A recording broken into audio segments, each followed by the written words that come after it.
All right, all right. What's going on, everybody? DB4 here, and welcome back to the channel, and welcome to PoxNora. We are here for a glorious showcase. Now, if you're not familiar with PoxNora, PoxNora is actually a pretty old game. This game came out back in 2006, and it's actually a tactical TCG. And I say TCG because it has actual trading in the game. It has collecting, crafting, and leveling of your cards. It has a lot of RPG elements. It has storylines, campaigns, daily quest, all that type of stuff. It's actually a free-to-play game. It has a pretty fair monetization motto, I would like to say. You can purchase things like cards, you can purchase decks, you can purchase campaigns, and most of this stuff can be purchased with the in-game currency as well as, the currency you purchase from the marketplace. Now, there is something else about the game tokens that do help you level up your cards faster, but that's a whole nother aspect of the game we're going to get into later. Now, this game just had a major update, so I decided I wanted to do some coverage on the game. But let's get into what the developers had to say about this update. Let's get right into it. So, on Steam, they wrote on one of their most recent updates, on this day, they're talking about August 1st, 2006, 16 years ago, a small company named Octopi in Tucson, Arizona, launched a Java web start based game into the web.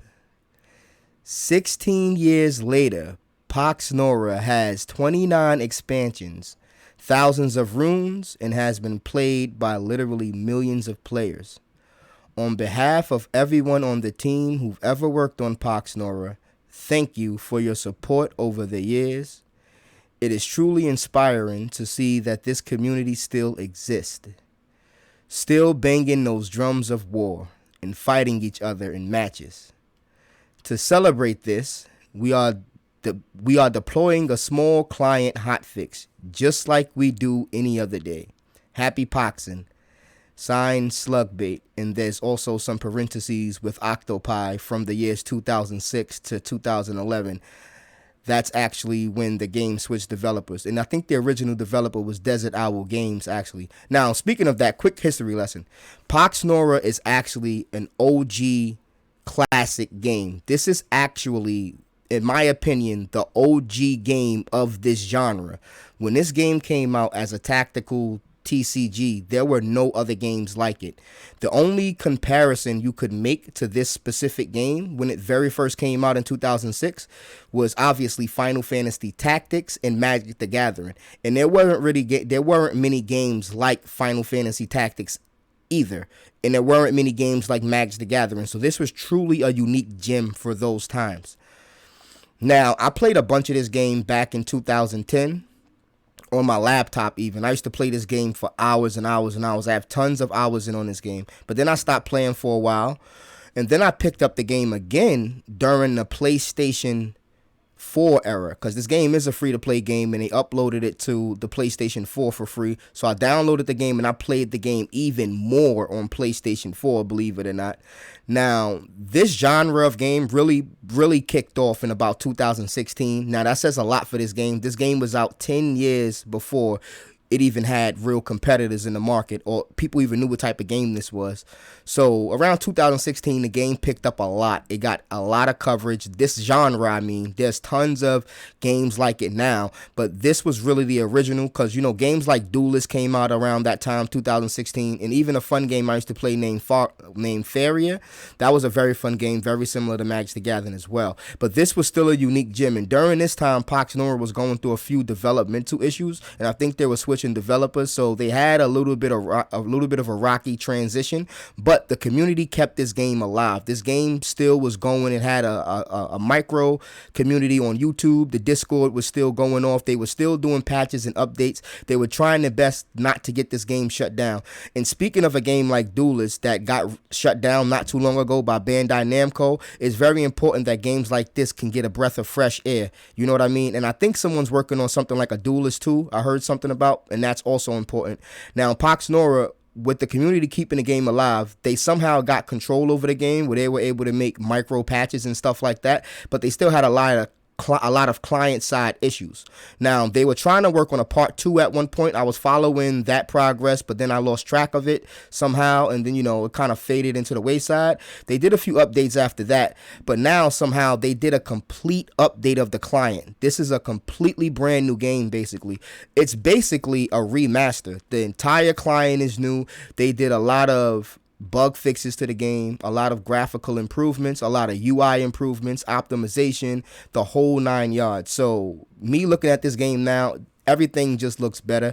It's super duper dope. Now, PoxNora is actually very, very, very special to me, not only because it's the first game of the genre that I played, but it's actually my introduction to YouTube. And when I say that is, this is actually the very first game I recorded and made actual content for YouTube on my first YouTube channel. Now, this DB4 channel was my actual, I would call this technically my first time being consistent and going professionally with YouTube, but my original personal YouTube channel, I uploaded a bunch of PoxNora content on there, and that was really how I first started YouTube. So this game is very, very, very special to me because it was the very first game I edited, very first game I edited up the content, made thumbnails for. So that was the very first time I ever tried YouTube, and the game got quite a good response back in those days.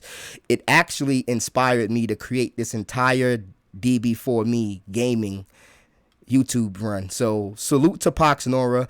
I've decided that we're going to do a special feature playthrough for this game because it's so special to me, and they went out of their way to basically remaster the game and release a brand new client, and it's super dope for me. So what I went ahead and did, obviously I have several accounts on this game. I went ahead and created a brand new account from scratch. This account doesn't have any currency.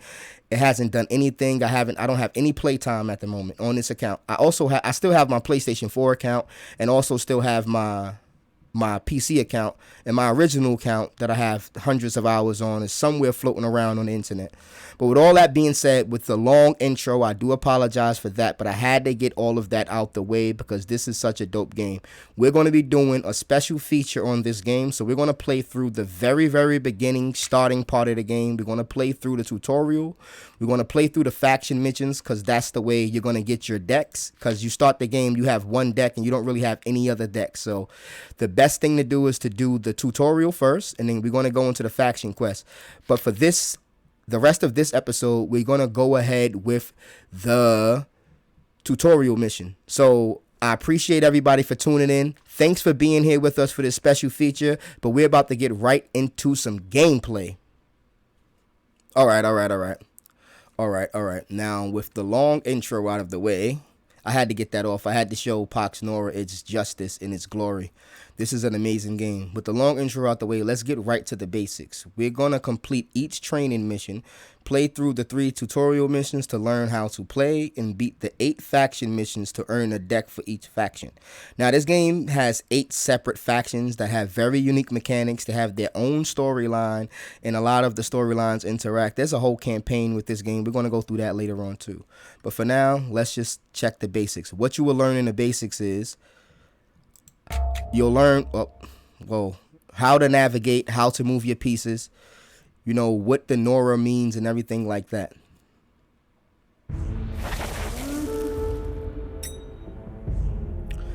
So welcome to PoxNora. The goal is to destroy your opponent's shrine before they destroy yours. Click OK to continue. Pan around the map using the arrow keys or the right mouse button.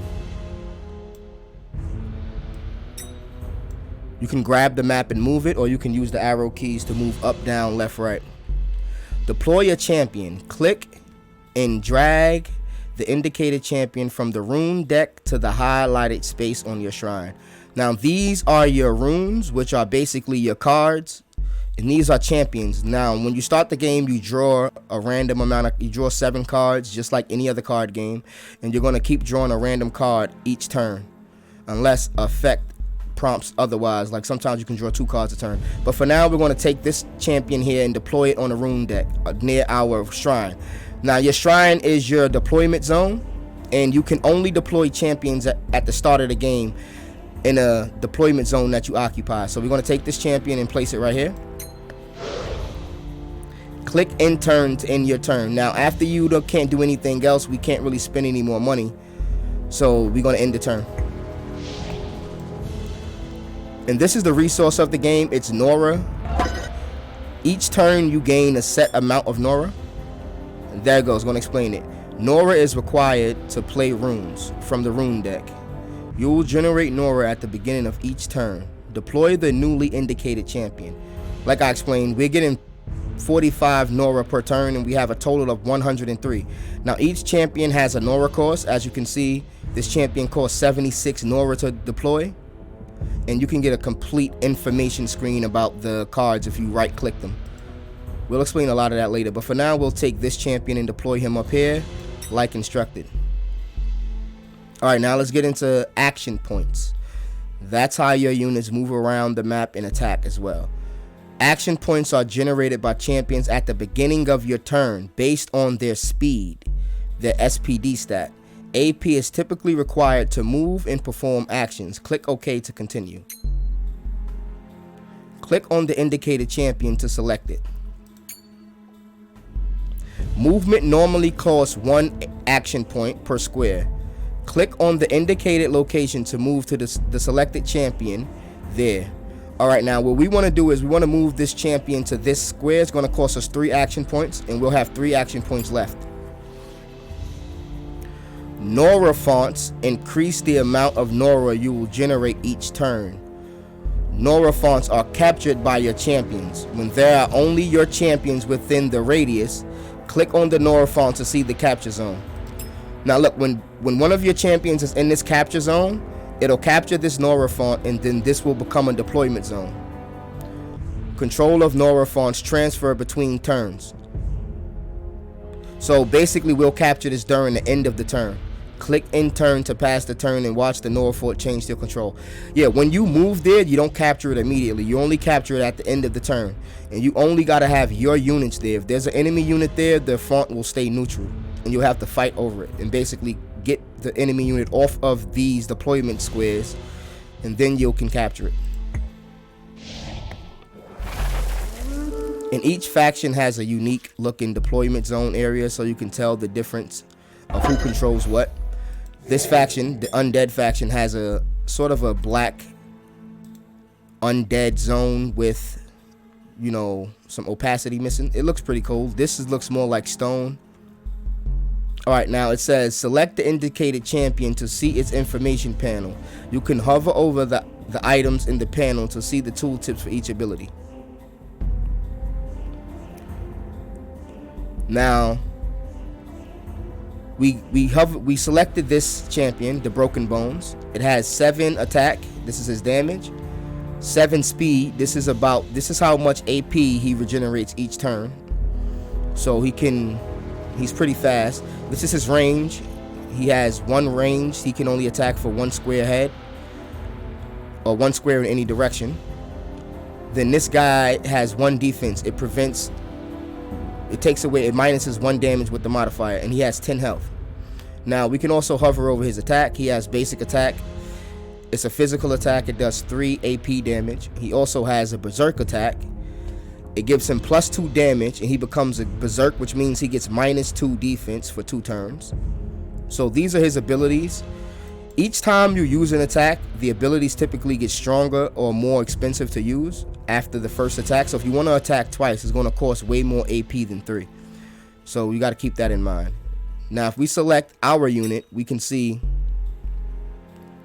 it says you can save a champion's AP rather than spending it all in 1 turn. Saved AP will carry over to the next turn to the champion's speed stat +4. Select the indicated champion, then move it to the target location. So what they're basically trying to do is we get 7 AP, 6, we get 6 AP per turn because of our 6 speed. So we want to spend our AP before we end our turn, but we don't want to spend all of it. So he's trying to make us spend 7 of it The enemy champion captured the font. Let's charge into battle. Move the indicated champion to the target location. And we're going to save our other 2 AP because we'll regenerate 6 next turn and we'll be able to probably do a multi-attack. Now with this champion, we're going to do the same thing. We're going to move up 7 spaces and save the rest. Now we're going to let the enemy come to us and end the turn to continue. Now that's basically a little bit of strategy. We could have moved the entire 9 spaces and we would have had 0 AP. We would have been exhausted. It's not too much of an issue, but it's good to roll those extra 8 action points over into your next turn, because when the enemy moves towards us, he might not have enough AP to attack. So he'll have to end his turn and we'll be able to attack twice without moving and wasting more AP. So I'll show you guys how that works out next in a minute.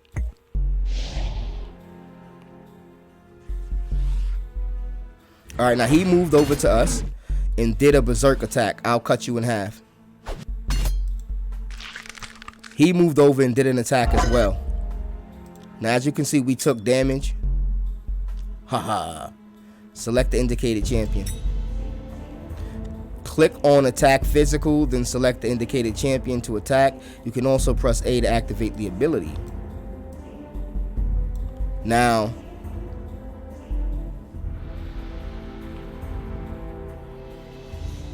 his ability is execute. He has 2 abilities really. Sometimes they have activated abilities, sometimes they have passive abilities. This is an activated ability, and this is an activated ability, and this is a normal attack. Now, what this tells us to do, we can attack or we can use the activated ability. Let's look at this. For 1 AP, the next basic attack made by this champion does 50% more damage if the target is a champion, because you know you also can attack shrines and artifacts and stuff like that. So we're going to do that. And we took him out with 1 swing. See? We did an increased execution attack. Now same thing with this champion. She doesn't have any active abilities, but she have a few passives. When this champion deals damage to it, when this unit deals damage to a champion with a basic attack, that champion loses all AP and loses HP equal to the amount lost. So that's a passive ability.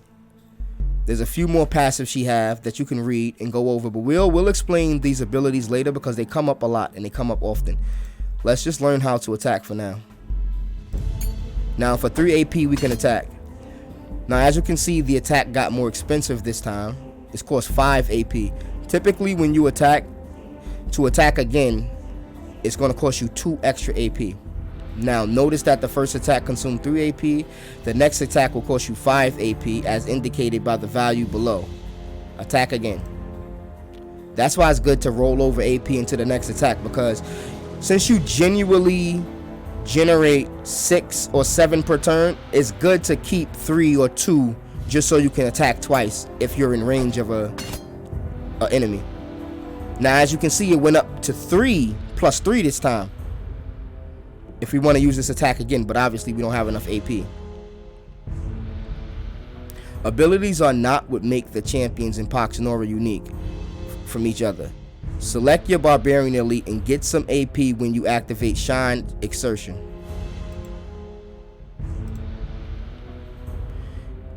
Now look, your shrine or avatar loses 3 HP and this champion recovers 3 AP. Well, if we basically use this ability, we can take 10 HP from our shrine and it will give us 3 action points. That's super, super powerful. Alright, so we damage our shrine and now we get the extra action points. Now we have enough AP to move and capture the font. Move to the indicated location now. Let's get this Nora globe. Oh, they're not going to let us get the globe. Remember, control of Nora fonts transfer between turns. In turn to capture the node, the font. Alright, now we have that node and this node. Now you can see we're getting 29 Nora per turn.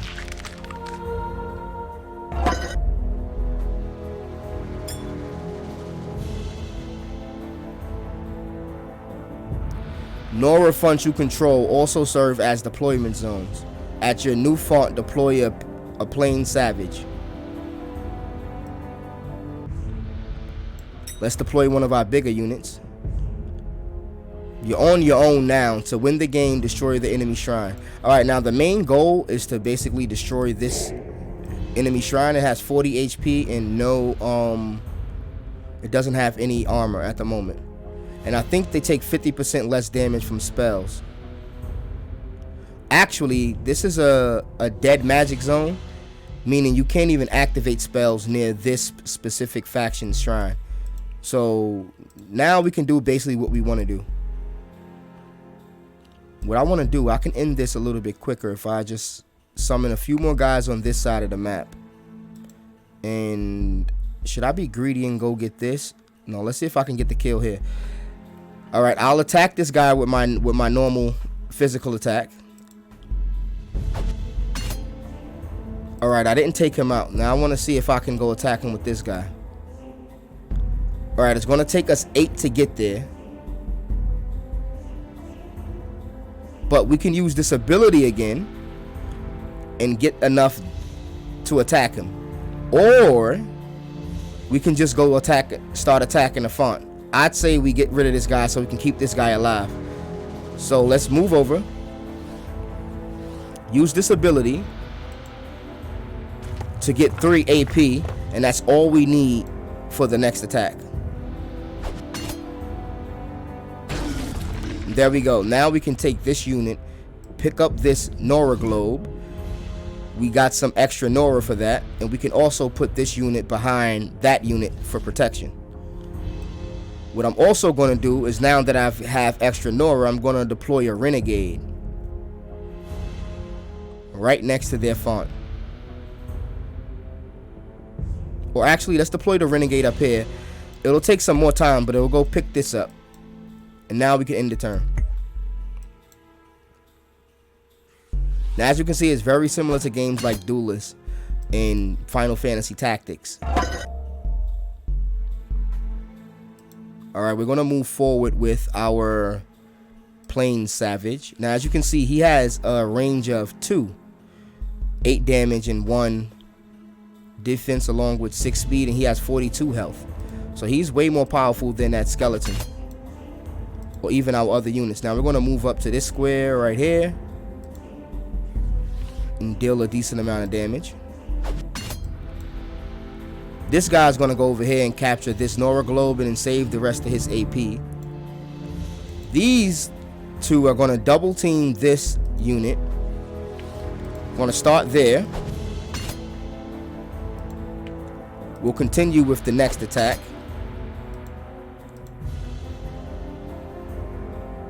And now I'll deploy more soldiers.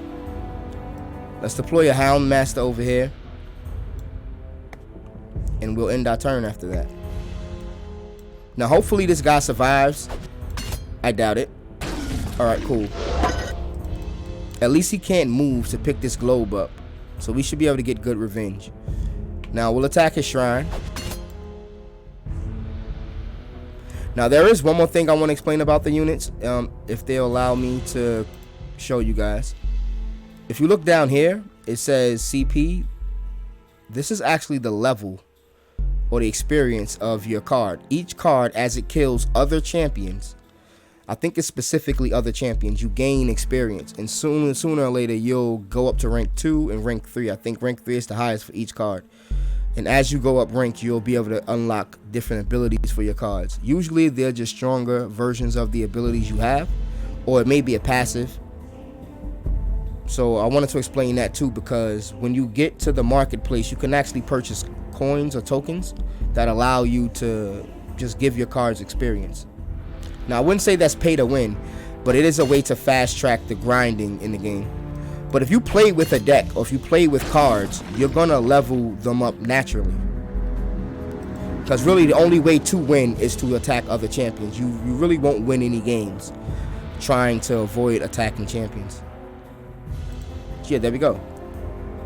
We got a Forge Hammer. Now after each game, you get a free card and a few pieces of coin.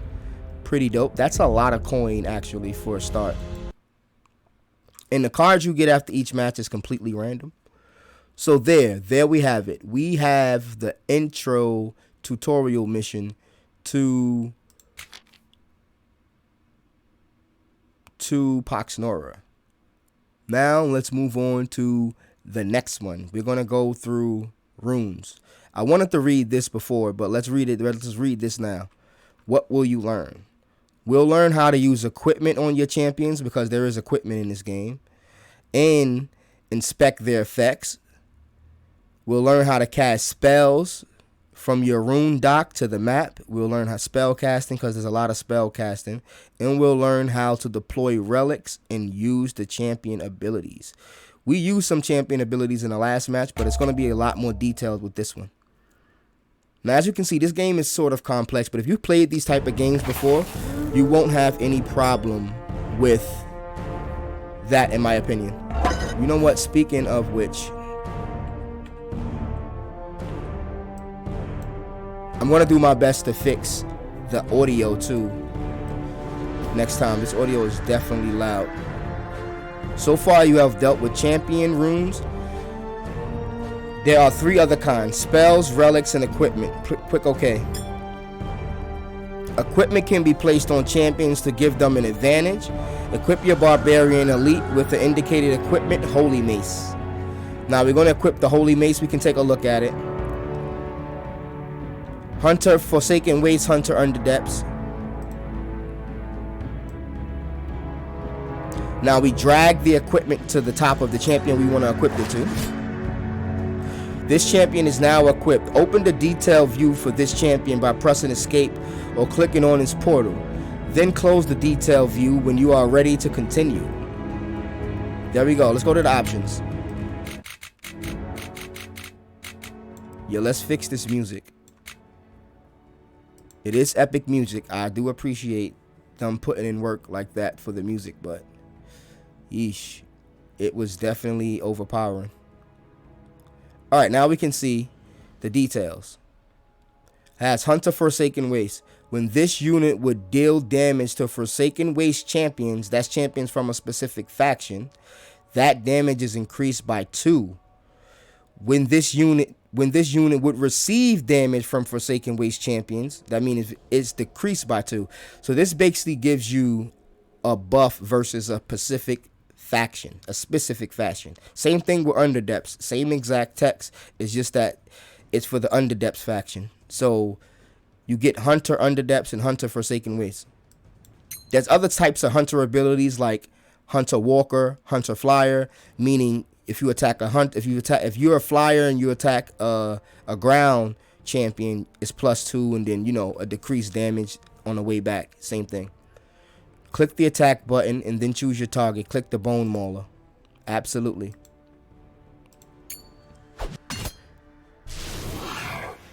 Now, as you can see, we did 12 damage. That's because our +2 damage helped us get through this guy's defense. So we actually did 14 minus the 2 with his defense. So that is excellent.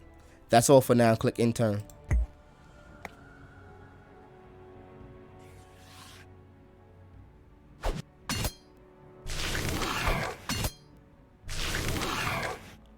Now, as you can see, this guy does 12 damage, but it's automatically reduced to 2 to 10 and then reduced again by 1. All right, now let's get to this. Spells may also be cast within 5 spaces of your champions. When casting a spell, your spell presence will be displayed to indicate where you may cast the spell. Click OK to continue. Okay, now look, what that means is, okay, spells do a variety of things. In this case, Earthquake is an area effect damage spell. Centered on the square you select, drag the spell from your rune deck to the indicated location to cast it. Now, this is an Earthquake spell. They want us to center it here to cast it in the AoE. We're going to show you. Now, you can only cast spells, like they said, up to 5 squares away from your champion. And I'll show you what that looks like. As you can see, you can't cast spells outside of this blue area because it's further away from our champion. So if we drop it there, nothing will happen. We can drop it anywhere on the map within the blue, but as you can see, this will damage our champion. This quite won't. That's why this is the best spot to place it. If we place it anywhere else, that'll be fine too, but the game doesn't want us to do that. This is the best spot here, so we won't damage our champion.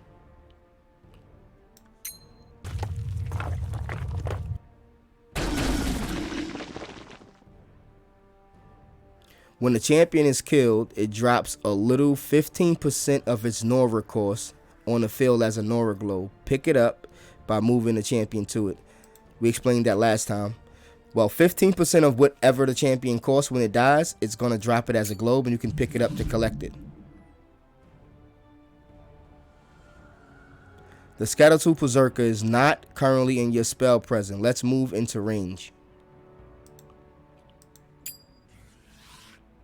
Some spells can only be cast on a single target. Now that we are in range, cast the Hammer Strike. Now, this is a single target spell. It's not an AoE. So there's AoE spells, there's single target spells, there's heal spells, spells that do debuffs, all types of things. Just pretty similar to Magic the Gathering. Let's do the Hammer Strike. For 45 Nora, it's gonna, let's check it out. For 45 Nora, it's gonna do 10 physical damage if the target takes damage, because it can be blocked if they have ability or something. That champion loses all of its AP and becomes stunned for 2 turns. Stun means it can't attack or move. So that's very good. Let's throw the hammer at this guy.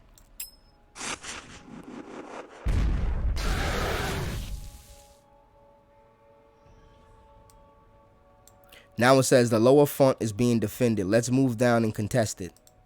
Now they want us to move into this font to contest it from this guy and make it so they won't have control over it.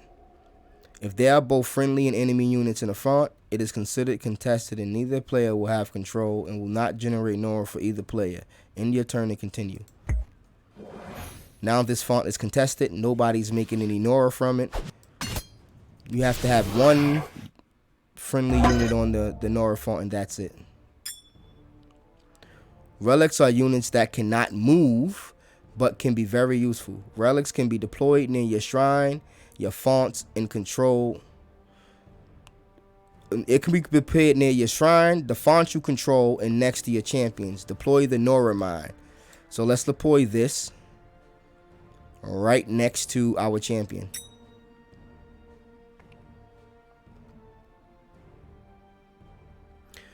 Engaging. When opposing champions move next to each other, they become engaged and cannot move for the rest of the turn. You can disengage later at the cost of AP. Select your Barbarian. So the turn we move close to somebody, you can't like hit them and then move away after that. But at the cost of a little bit of AP, we can move away. We can disengage. Notice that the champion is unable to move, and this indicated by the red border around the AP.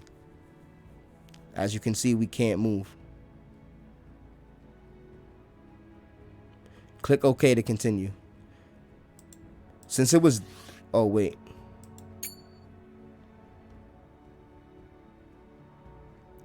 Wow. We kind of messed that up, but...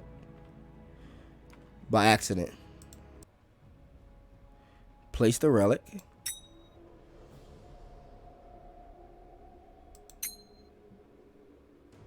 Click OK.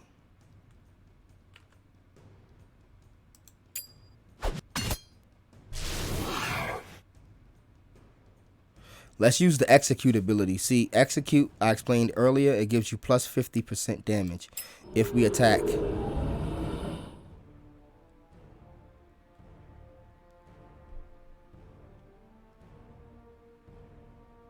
Exertion, okay. Now we have to use the second ability to get the AP in order to use it. So this champion loses 8 HP and gains 2 AP. So it's very similar to the other ability that takes the AP, the HP from our shrine, but this one takes it from us. So we could exert ourselves, get some more AP to do this attack. Between the bonus damage from executing Holy Mace, this should be quite a nasty hit. Let's attack. 16 damage plus 2. So it's 18 damage total. Now both abilities are on cooldown. When cooldown reaches 0, you can use the abilities again. End our turn. And we get the shrine because we are the only ones there. Perfect. In this Nora mine, it actually gives us plus 5 Nora each turn. Now that you control this font, deploy a Barbarian Archer. Let's go. A ranged unit. You can stop under units from getting too close by simply blocking in their way, forcing them to engage with you. Move your Barbarian Elite closer. Now, this will force the guys to basically, they can't just walk past me without wasting AP, so we'll protect our range units and our Nora mine by just placing him in a strategic location. That enemy will not be able to get past you now. End your turn. So where you place your enemies is very important. All of these tiles, as you can see, it says height 0, rock, vegetation, grass. All of that matters. The terrain you stand on matters. This terrain can damage you because it's fire. All of that stuff matters. Okay, some units can attack from range, like this Barbarian Archer. Attack the Skeletal Berserker. Let's go. Now, if we use his ranged attack, as you can see, it's a physical attack at 10, but the range is from 4 to 5, so he can attack at a minimum range 4, maximum range 5. So that's why you can't let people get close to these guys. Alright, now they're telling us to make our way to the shrine and win. Alright, he attacked. He's not going to do anything for now. You're going to just attack this guy normally. You own your own. Destroy the enemy shrine. Alright, great. We got this. We're going to move up a little bit. And you know what? Let's see something. 3, 4, 5, 6, 7, 8. If we get greedy, this guy will be able to get past us. So we don't want to do that. We do want to deploy some more units though. Let's go with a plain savage is pretty good, but we want somebody a little bit stronger. Yeah, we're going to put out another Barbarian Elite, and we're actually going to deploy this guy up here so he can come down and collect this stuff. Now, this guy, he is suffering a lot of damage, so we want to try to do maximum damage to this guy over here. So let's see. 3. It's going to leave us with 5. Alright, what we're going to do, we're going to put down an artifact. This is a Iron Fist standard. This is a banner. It basically gives your units plus 5 health. And plus 1 AP. Everybody that's from your faction gets the same buff. Now we got plus 5 health and we got some more AP. I mean, some more damage. Now, we could also put down another Nora mine. Yep, we're going to do that because we want to get a lot of Nora to make our future turns even better. Now, we have enough for 1 attack, and it should be decent if we do an execute. So, with the execute in the attack, let's deal a heavy blow. 26 in 1 shot. Now he's gonna get 7 AP. He should be able to hit us once for about 8 damage because we don't have any defense, but it'll do -2, so he get us for like 6 maybe. Oh no, he has multi-attack. He's gonna get 2 hits off. Ooh. Yeah, multi-attack means that your attack costs less AP and you know it's way less to even do both. Well, that was unfortunate. We're going to still get the kill here. Well, hopefully. Wait, let's see. Let's be careful here. Yeah, we can still protect. I want to make sure we're still in good position to stop this guy from getting through. All right, we're good there. Actually, you know what? Since I don't want this guy to get this Nora Globe, we're going to use 45 Nora to stun him. Now, we should be able to get the kill if he doesn't have any... Nope. We should be able to get the kill here. There we go. Now, we can just run up and get these Nora Globes right now. And use that extra Nora to summon somebody that we can use to press this lane. Since we don't want to go backwards, we'll continue to summon people this way. Alright, now we're going to press the shrine now. Let's move with our melee characters first. And I don't want to move too close and waste all of our AP, so we're going to kind of like stay like that. And we're going to wait for these other units to catch up too. Wild Chieftain. Yes, we definitely want to play this guy. As you can see, he has some very powerful abilities, and he's like a super powerful card. Let's go. I guess we can move up a bit more. I want to save at least 3 AP.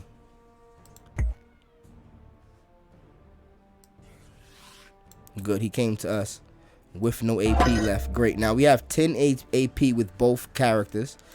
Excellent. And we got this guy moving up. Excellent. We got this guy moving up. I like to do my movements first so I don't forget. And also I like to do my deployments first so I don't forget. Let's add some more range characters to the mix. Let's add this one. Has a range of 3 to 4. We're not going to go in full detail on all the units just yet. These are units that we're not even going to have when we start playing with the original deck. So let's just try to just win the tutorial. And we'll go into details about specific units when we actually have the cards. Because we don't own these cards. These are cards they're giving us just for the tutorial purpose. Now, oh, I moved out the way like an idiot. That cost me a lot too. Man, that was a mistake. But anyway, we'll use execute and go for the execution here. Now, we have to be careful. Right, we'll move back 1. And we should be able to fire 2 shots at this guy easy. Yep, we did. 1 for 3 and 1 for 5. Perfect. Alright, we could have killed this guy probably with another attack, but it is what it is.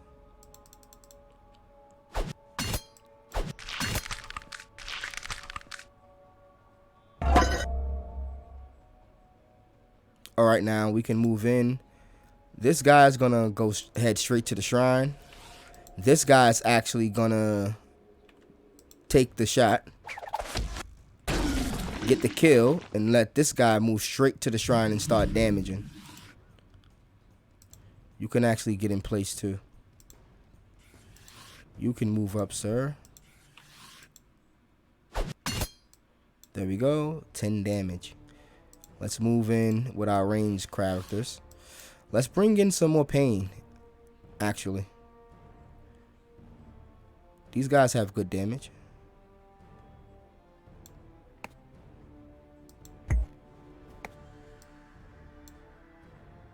Mounted Hawkmaster. And each faction has a lot of different synergies. The different factions have different clans within the factions. It has thousands of cards with a huge history and lore attached to them. It's amazing. It's super amazing. Like, when we start getting to the nitty-gritty of this game, you guys are going to see what I'm talking about. And there we go. We got the shrine.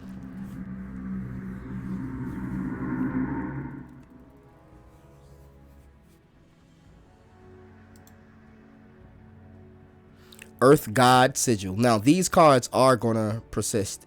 These are actual cards that we're earning. So far, we earned 2 cards. Pretty dope. And they usually give you cards based on the deck you're playing. And I like that a lot. It's a lot less randomness. You're not going to get a card for a deck you don't even play or even have. I like that a lot. That's smart. I wish more card games would do that. Now let's finish up the training missions. And we'll go from there.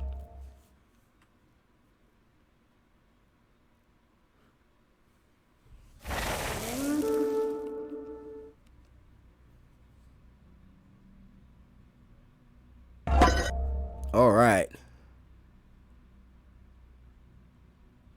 Okay, well, let's just back out real quick. I actually didn't even read. Oh, I got a feat for that. I don't know why. Training. Oh, I did it again. Let's quit again.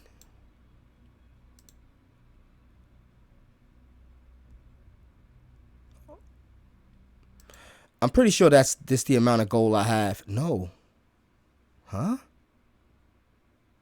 No, I didn't just farm 350 gold for free.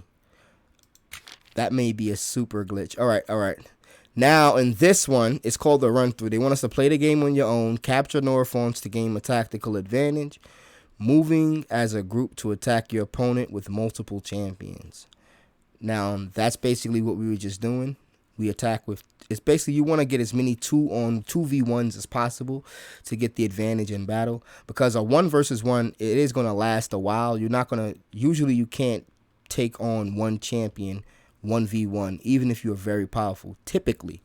So it's a good to set up 2v1s, even 3v1s, and set up, you know, multiple attacks with 2 different champions to try to get the kill all at once, because these champions do have a high health pool, as you can see. And they have all types of different variables like armor and things like that. So this is basically a straight up game with the deck. So I'll do a lot more explaining, but we're going to try to just win outright. Now, we start with 125 Nora. You end up with 45 every turn. That's without any Nora fonts captured. Now, we have an elite skirmisher here. It has a range of 4 to 5. I'm going to deploy the skirmisher first because I'm going to send this skirmisher over to this font to capture it. And I'm also going to send, next turn, I'm going to send a champion up this way and help protect. They want us to capture 2 Nora fonts as well. So let's send this champion this way to go get this font. And now I'll send a melee champion to go hold the front line. Oh, he's 1-3. He's actually pretty good. He's a dual purpose. He can do melee and long range, but he's better at supporting a close range character. So we'll try to get a heavy hitter up front. He's 1-2. He's good for supporting close range characters.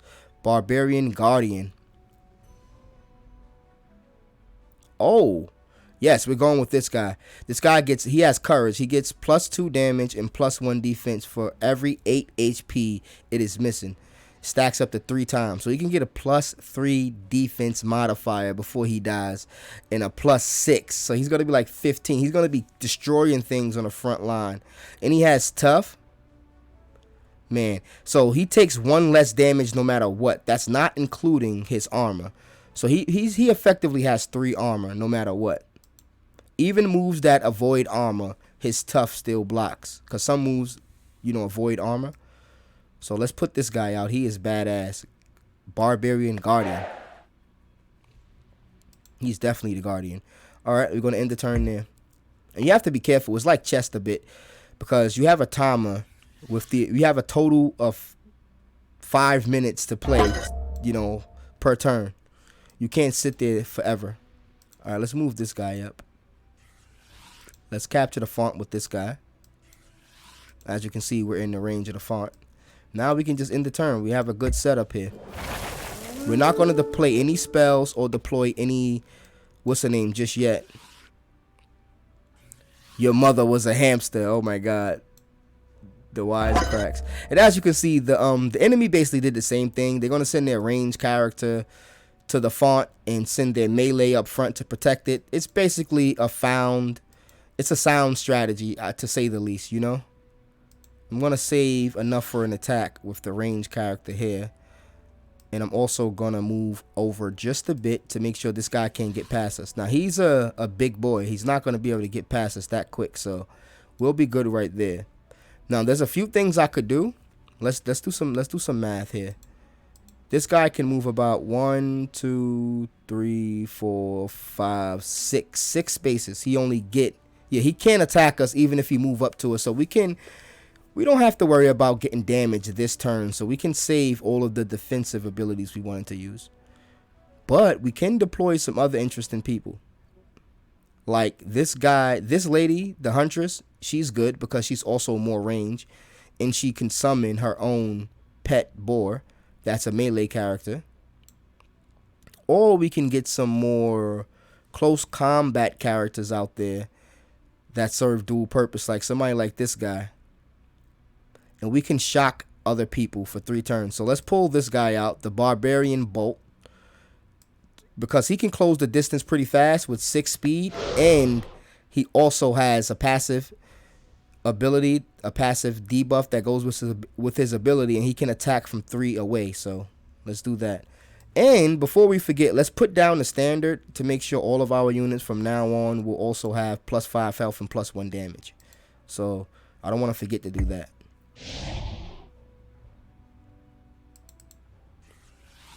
Like I suggested, this guy's only have 6. He might not move in, but we'll see. He moved in. He attempted to get past us too. That's going to be a mistake because as you can see, we're going to have a great 2v1 here. And I'm going to... Oh, no, that was a mistake. I actually wanted to equip the Holy Mace. But, you know, mistakes happen. Now we're going to deploy some more ranged to keep our ranged advantage going.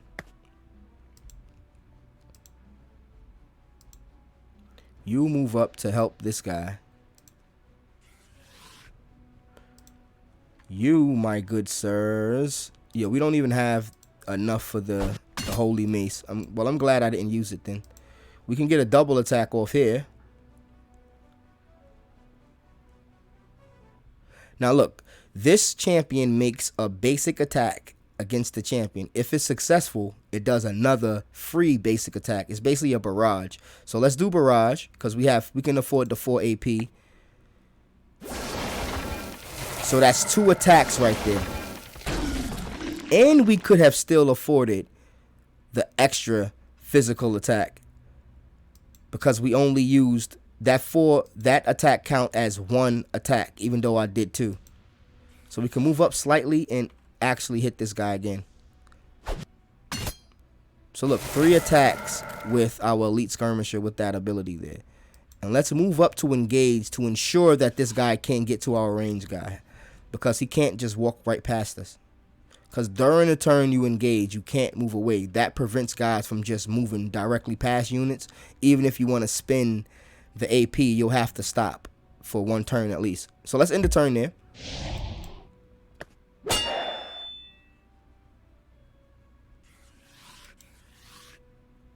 Oh, you just made us stronger, buddy.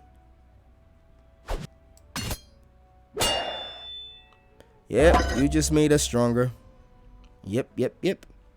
All right, now let's look. Are we going to go with deployment or are we going to go with holy maces? We can hand out a set of holy maces and deal a lot of damage moving forward.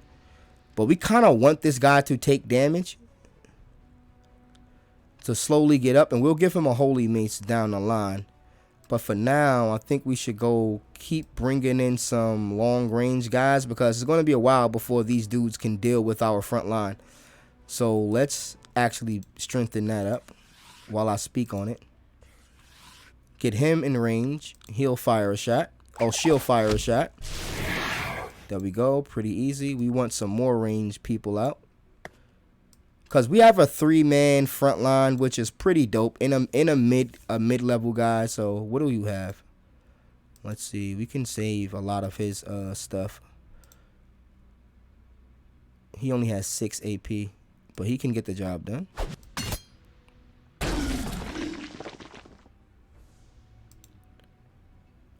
All right, now we'll create the wall. Now we'll save all the AP we have left and wait for this guy to come to us.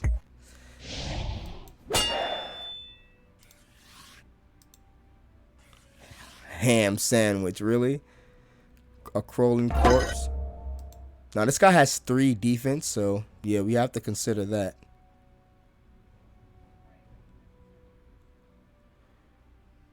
We can barrage this guy though. Let's see.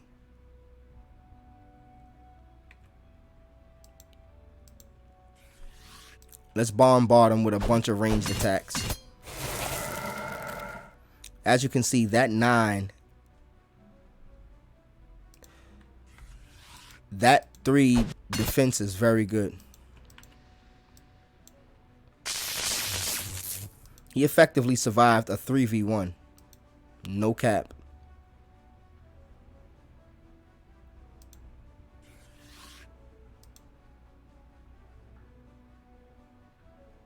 Well, he's going to take 3 damage. 6 damage. So we might be able to get the kill here.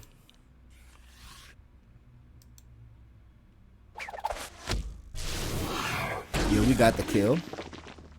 Let's gather the Nora Globe with that and save the rest of the AP with everybody else. Let's move this person up completely now. Let's go with more melee now. We're going to have to start putting some more melee up there. Well, we could wait for that, actually. We can probably wait till we get this Nora font. All right, he threw mud at us. Yep, and made us stronger. Thank you. Oh, yeah, it's gonna cost us a lot just to move because he gave us lumbering. AP is like double the AP or +1 per movement. All right, let's start sending people towards this font. Well, we can stop along the way and throw some jabs.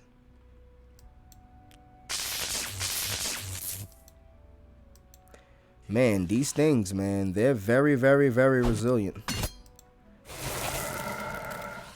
I think I'm gonna just get... Nah, you know what? We're gonna continue bombarding this thing with attacks.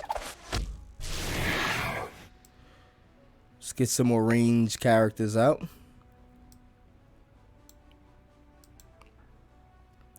Man, we could go... You know what? We're going for a Nora mine. I'll put it back in a safe place. We're going double Nora mine. That'll give us +10 Nora per turn. Or +11, actually.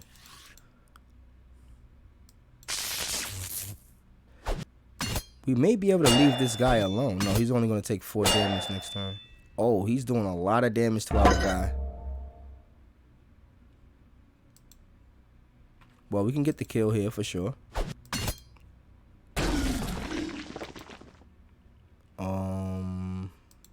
Let's get this guy moving forward.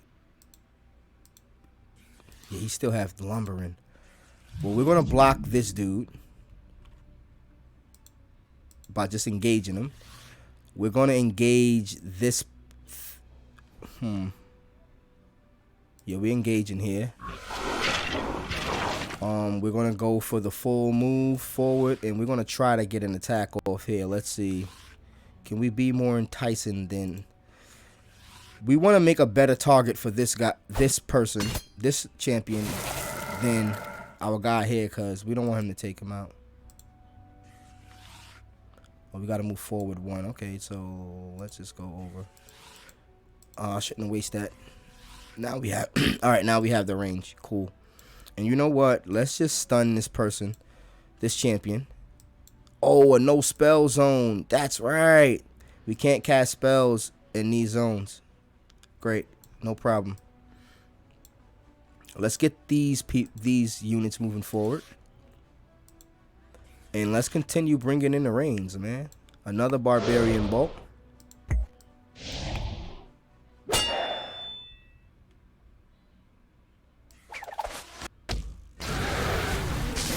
All right, took the bait.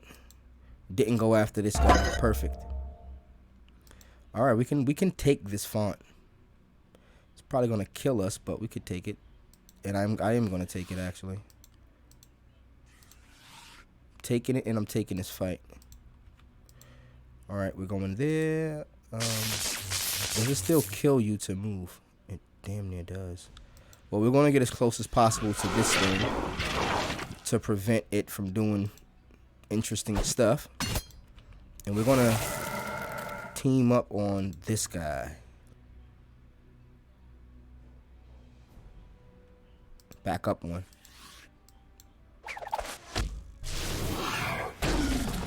Perfect, perfect. Now we can move forward, get the Nora Globe, and we got a lot more to spend.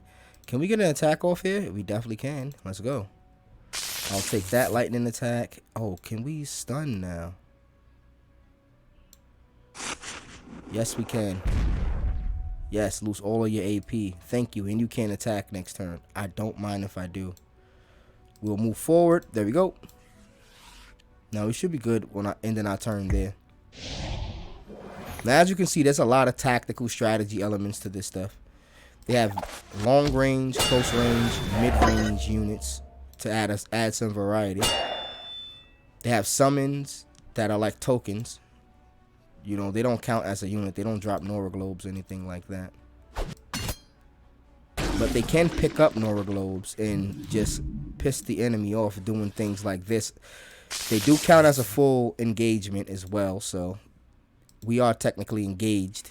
And he can't move. You can't capture a font with him, but still good. We'll continue pushing the line with this guy. shocking people with his army of archers. And there we go. I'm actually going to move out the way to get this guy. You know what? You go over there to help out over there. So you should do the same thing, actually. Let's get you over here and get you to go help out up north.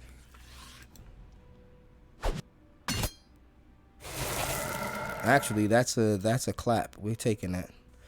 See, I like to use spells when I know I'm going to get a kill out of it, because now it's worth it. And we have it available because these are on a cooldown of 9 and 8 turns, so it's best to wait and see if you can get the kill to use a spell. Not all the time, but you know, if you want to use some strategy, that's a good tactic to learn early. Learn that if you have a kill with a spell, it's worth using it almost every single time that scenario approaches itself. It's probably going to be worth it. Especially if you can spare the Nora. Sometimes you have to make a decision between play the spell and get the kill, or play another champion that can potentially lead to several kills. So there's some, you know, overlap there, but for the most part, if you got a kill with a spell, take it. Especially a single target spell that's not going to do much harm to your other people. Do it. We will be getting into some more advanced tactics in the future. I just wanted to make sure we get this tutorial out for you guys, so anybody that hasn't seen this game can get a good understanding of what's going on and how to play, because we're going to get into a lot more fun, advanced type stuff. I want to play through the entire storyline, but it's probably going to determine how well these videos do. You know, we do have a lot of stuff on our plate as far as content coming up this fall, as well as the ending off the summer. And this winter is going to be a movie. So with that being said, I don't want to put too much on my plate, but I'm not against playing PoxNora in some sort of long form fashion. Most likely in live stream form. That's pretty simple enough. And, you know, it allows us to interact with the PoxNora community a lot more. So I'm not against that. That's probably what we're going to end up doing. But for now, we're just going to do the intro missions and stuff like that and do like a mini series special feature type thing. And we'll see what the peoples feel. If the people on the channel is liking it, man, we'll run this back several times. We'll run this back every single week if we have to. Because to keep it completely honest, I actually play PoxNora just about daily. It's in my rotation of games I just pick up and play when I have a few minutes. When I'm editing something, I'm waiting for something to render down, I might throw on PoxNora, just play some daily missions, because, you know, they have daily quests and stuff like that. I might just throw on PoxNora, do some daily quests, and just hop off. Not too much stuff. I don't stay there too long. But I do get daily enjoyment out the game, so I would not mind creating content on it. It's just that structuring videos and, you know, making things, it is a little bit different from what we're doing. You know, when we just pop in the game in and going to do a daily real quick. That is a lot different, I would have to say. But, hey, I already like the game enough to actually play it every day on my off time, just about. You know, I like to log in, get my gold, may complete a daily quest or two, do some other fun things, then I'm out. Pretty dope. In any game that can keep me coming back for, I'll say about 16 years now, yeah, it's a dope game. We're going to just call it what it is. I've been playing PoxNora for about 14 years myself. Maybe longer. No, about 12 years to be precise.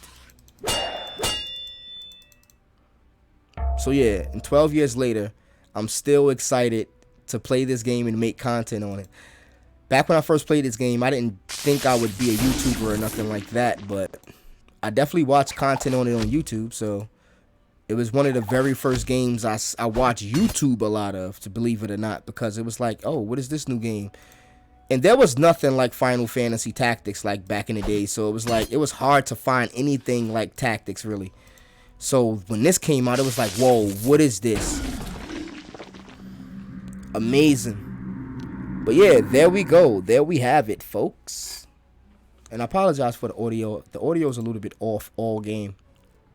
There we have it. We got Iron Fist Inquisition as our first deck. We got Disarm as a spell and 25 points for completing a walkthrough. 25 gold. All right, all right, all right. Now that's going to be it for the introductory part of this series. I just wanted to really get the intro done. Explain to you guys a little bit about PoxNora and my history with the game. I wanted to give the devs a lot of support. They've been working hard for 16 years, and they managed to basically remaster a game I love, so I had to do them some justice. With that being said, make sure you guys hit the like button, comment, and subscribe if you want to see more content like this, because I'm really interested in doing PoxNora. I really hope this video does well because we can do it on the channel. What we're going to do next time is we're going to continue and we're going to try to unlock all of the faction decks. I want to give you guys a quick look at the campaign so you know what to look forward to if you do want to play this. As you can see, there's tons of campaigns. There's the Nora Wars. There's the new campaign. There's daily missions every single day. And there's the expansion campaigns. So there's tons of content here. Tons and tons of storylines we can go through. Tons of fun stuff. And it's a collectible card game. Who doesn't like that? But let me know how you guys feel about this game. PoxNora is one of my all-time favorites. We are definitely going to do all the faction missions in a few future episodes. But after that, depending on the reception, is going to determine whether or not this is going to be a main staple. So you guys already know what to do. I appreciate you all for being here today and watching this video. Like I said, PoxNora is special to me. So salute to y'all. Y'all are all the GOATs. Everybody that watches back on YouTube and hit that like button. Or even if you don't, anybody who watches this, you a GOAT. With that being said, it's your boy DB4, and I'm out. Peace.